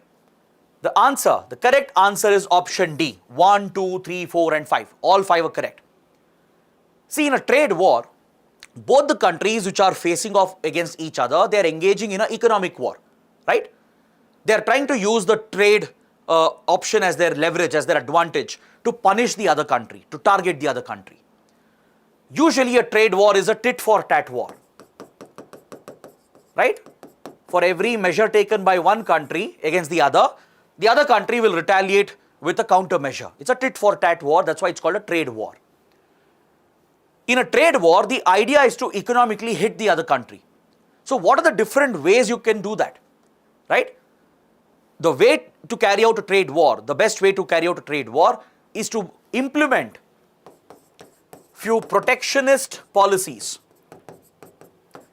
Implement protectionist policies and create barriers to trade.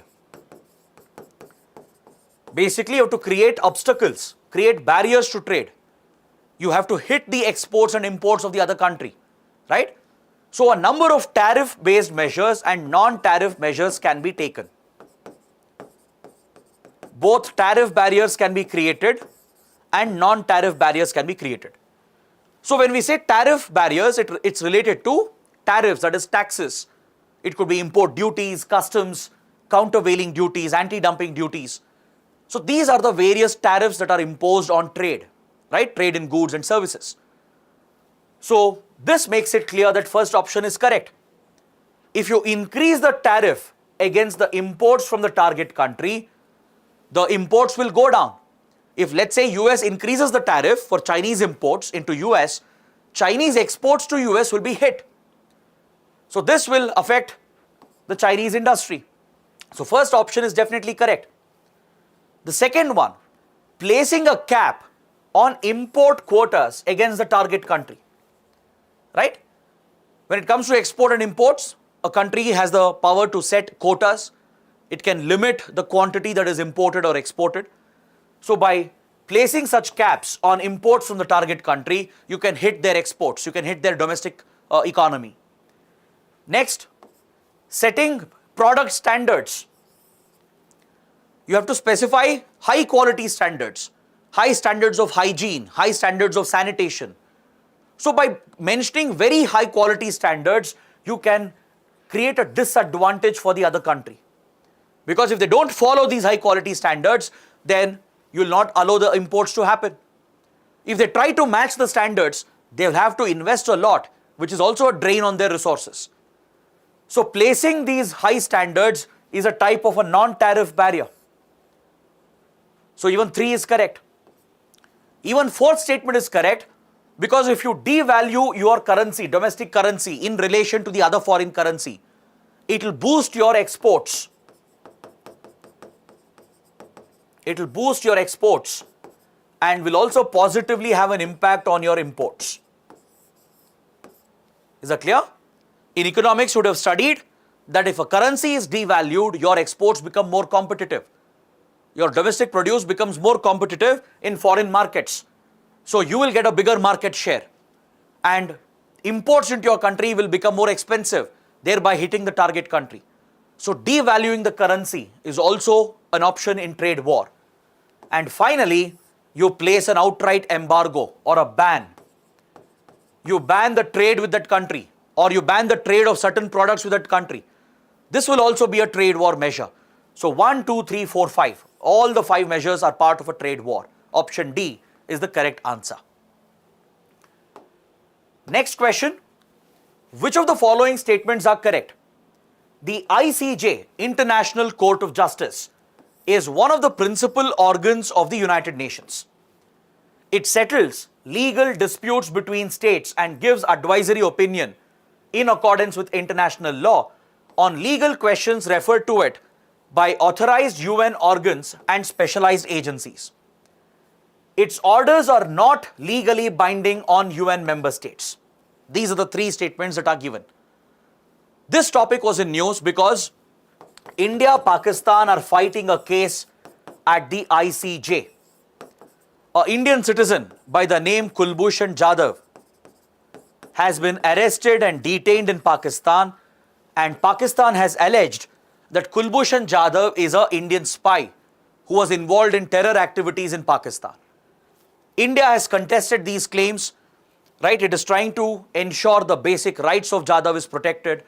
So to prevent Jadhav from being unfairly punished and from being given the death penalty, India went to the ICJ, took the matter to ICJ, and it has entered into a legal battle with Pakistan. So that is why the topic of ICJ is very important. Along with that, there is an Indian judge who's part of ICJ.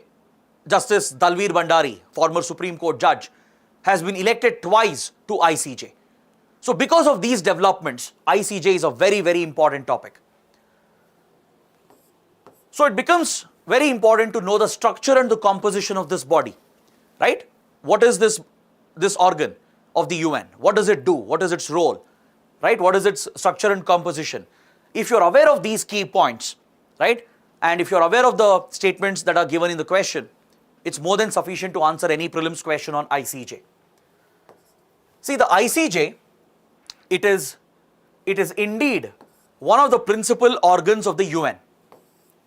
The UN has a few principal organs like UN General Assembly, UN Security Council, right? Economic and Social Council, UN Secretariat, the Trusteeship Council.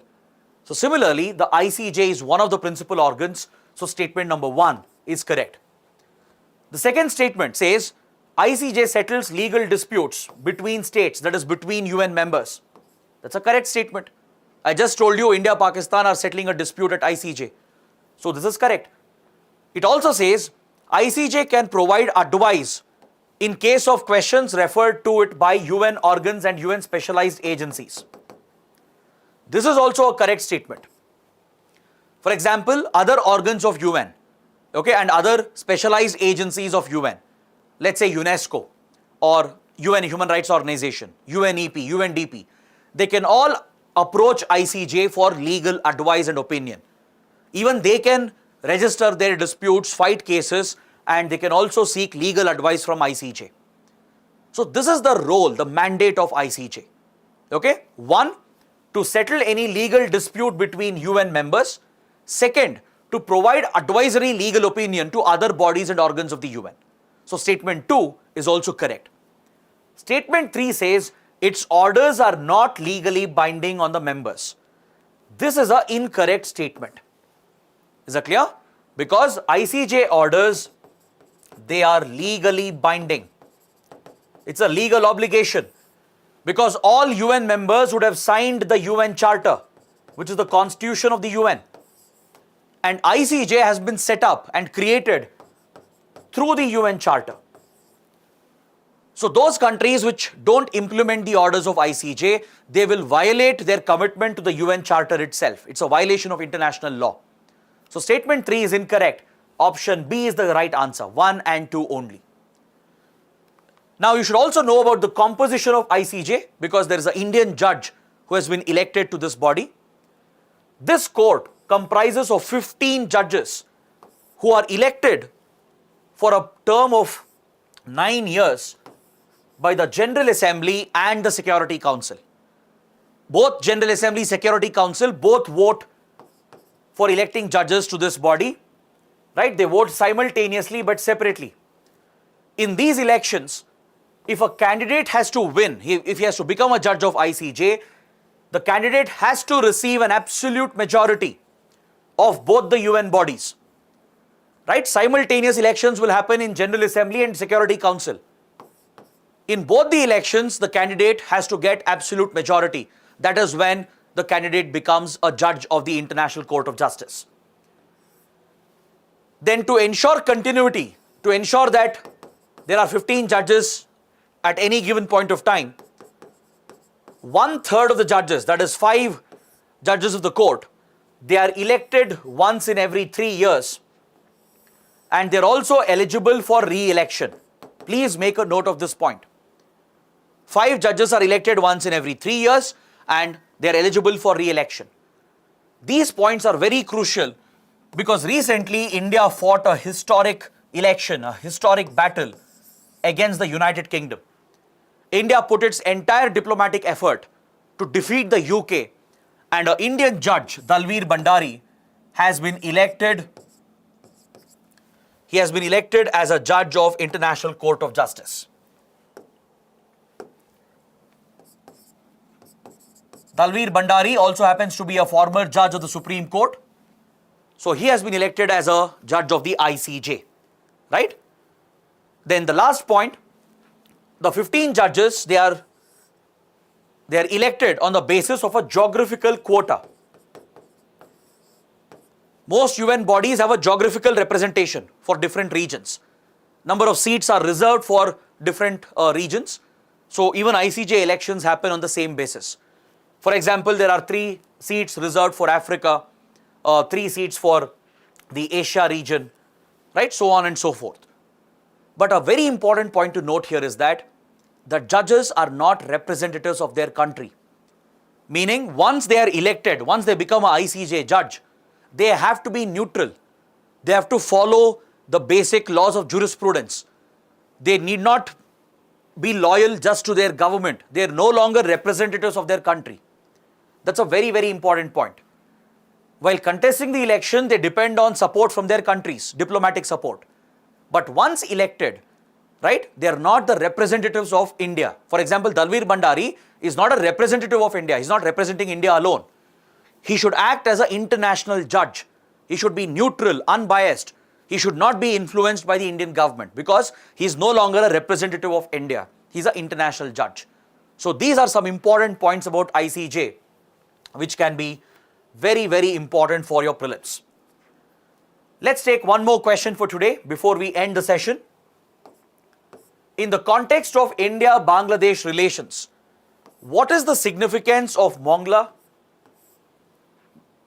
Mir Sarai and Beramara? 3 locations in Bangladesh. 3 locations have been mentioned in the question. You should know in what context have they been mentioned and what is their significance. Are these border points along India-Bangladesh border where illegal migration happens? Are these pilgrimage sites in Bangladesh which are of significance to India? Are these sites for India's proposed special economic zones in Bangladesh, or none of the above? Right? To answer the question, let me show you a map. See, India happens to be a major investor in Bangladesh, and we are using the strategic Mongla port and also the Chittagong port or Chattogram port to establish connectivity between mainland India and the northeast of India. Right? India is an investor in the Mongla port and Chittagong port, and we are seeking to connect Indian ports like Kolkata port with these important ports of Bangladesh. We are also connecting with the roads, railway lines and inland waterways of Bangladesh. The purpose is to improve connectivity between India and Bangladesh and to create an alternative route to reach the northeast of India. Because right now, accessibility to northeast is quite limited, right? Because of the Siliguri corridor, which is a weakness, a choke point for India. So via Bangladesh, we are looking to improve connectivity by creating alternate routes through roads, rails, inland waterways by linking our waterway networks, and also through the port facilities of Mongla and Chittagong. Along with these connectivity projects, India is investing in developing special economic zones at 3 places in Bangladesh. India is looking to develop a SEZ at Mir Sarai that's located near Chittagong port. We are also looking to invest in a SEZ at the Mongla port located closer to India, and at another place known as Beramara that's located in interior Bangladesh. So all these 3 places are in news because these are the proposed sites for India's SEZs, India's special economic zones in Bangladesh. So we are focusing heavily on infrastructure creation, on economic development, right? This is a part of our priority focus that we give to Bangladesh under the Neighborhood First policy. India has also taken up a very important bridge project that you can see in the image over here called the Maitri Setu, the Friendship Bridge. This is coming up in the northeast of India.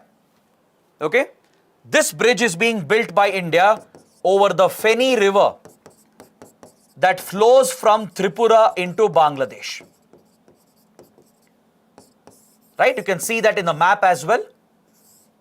In Tripura, there is the Feni River that flows next to an industrial town known as the Sabroom town. Sabroom is depicted in the map as well. So, India is looking to develop Sabroom as an industrial cluster. It's located very close to the Bangladeshi border in Tripura. So, over here, we are building a friendship bridge, the Maitri Setu, to connect Sabroom with Bangladesh. Right? So, these are all part of the connectivity projects.